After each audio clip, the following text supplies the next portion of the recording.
Good morning, all. I hope you are doing well. Currently, our nation is struggling with the COVID 19 pandemic, and we are witnessing a huge shortage of oxygen for medical use. I have observed a lot of small teams working on small or medium sized oxygen generators to support the society at this time. They are mainly using PSA, which is pressure swing adsorption process for oxygen generation. Geolite is the primary component for this PSA process. So, with this presentation, my objective is to share whatever little knowledge I have about geolite, and I believe that this information would be very beneficial for the society in the current time. In this presentation, I will talk about the primary constituents of atmospheric air, the theoretical limit of oxygen purity that can be obtained by using geolite, various types of geolite that are used for this process, and the important parameters that determine the level up to which we can go in terms of oxygen purity. So the atmospheric air around us mainly comprises of nitrogen, oxygen, argon and carbon dioxide with around 78% nitrogen and 21% oxygen. There are some trace amount of neon, helium, methane, krypton and hydrogen as well as water vapor also present in atmospheric air. Now when we are using normal geolite, we cannot remove argon from air and hence the maximum purity of oxygen that can be obtained from geolite is theoretically limited to 95.7% only with around 4.2% argon. Here we are neglecting the operating factors and this is the theoretical limit that can be achieved. We can also remove some amount of argon by using silver geolite, but that is very costly for this use.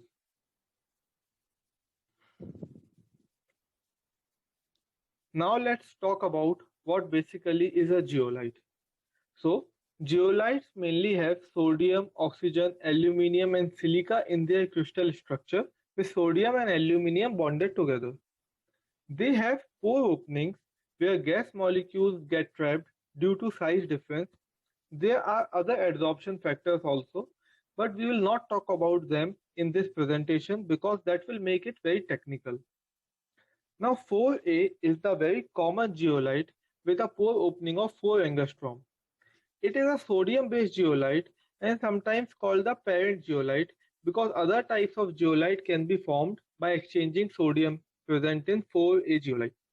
Now 3A geolite has a pore opening of 3 angstrom and it is made by exchanging the sodium ions present in 4A with potassium ions.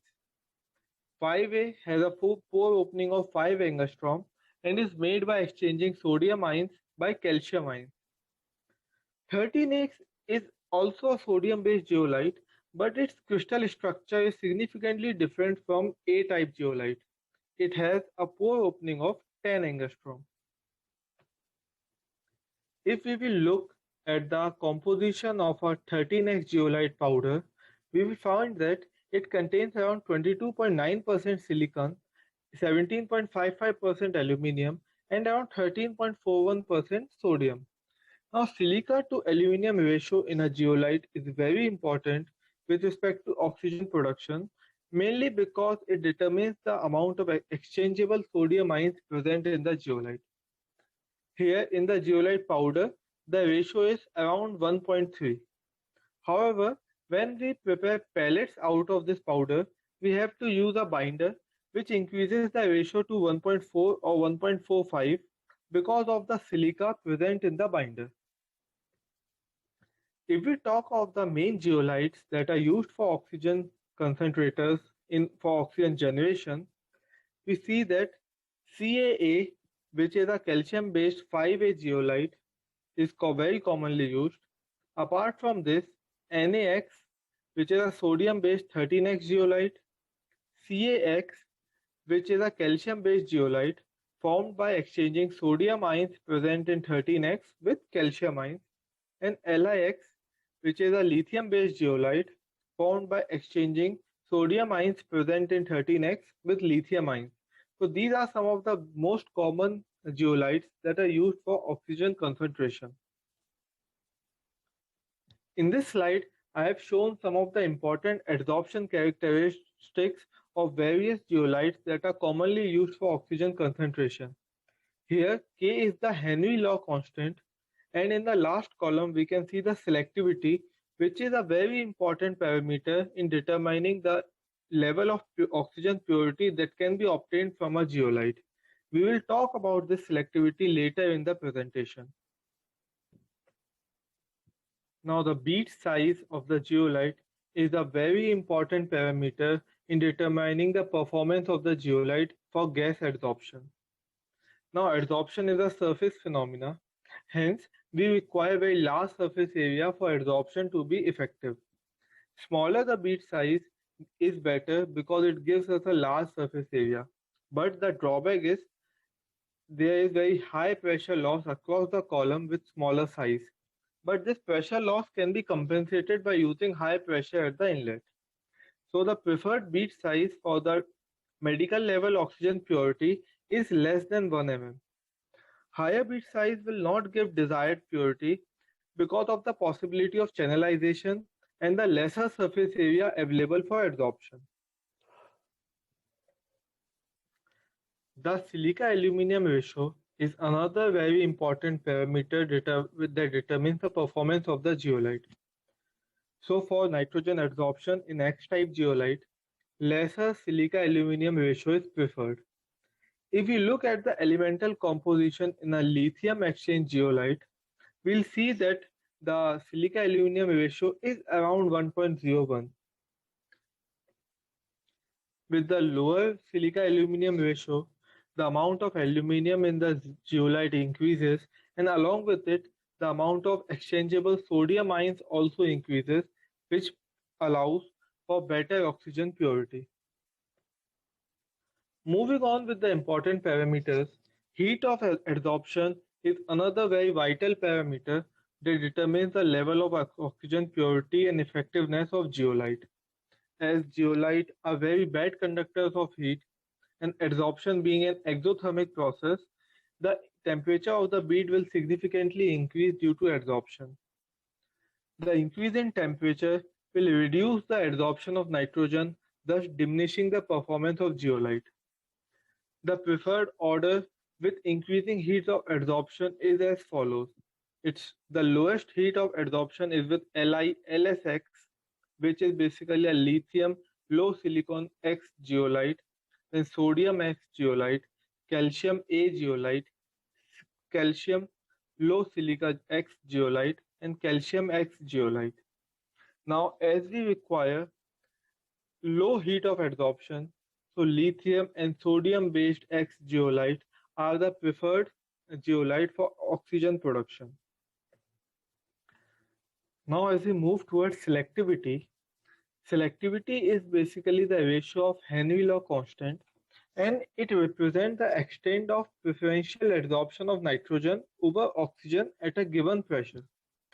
If we look at it, we observe that calcium low silica zeolite CaLX has the highest selectivity, while NaX, which is a 13X zeolite, has the lowest selectivity.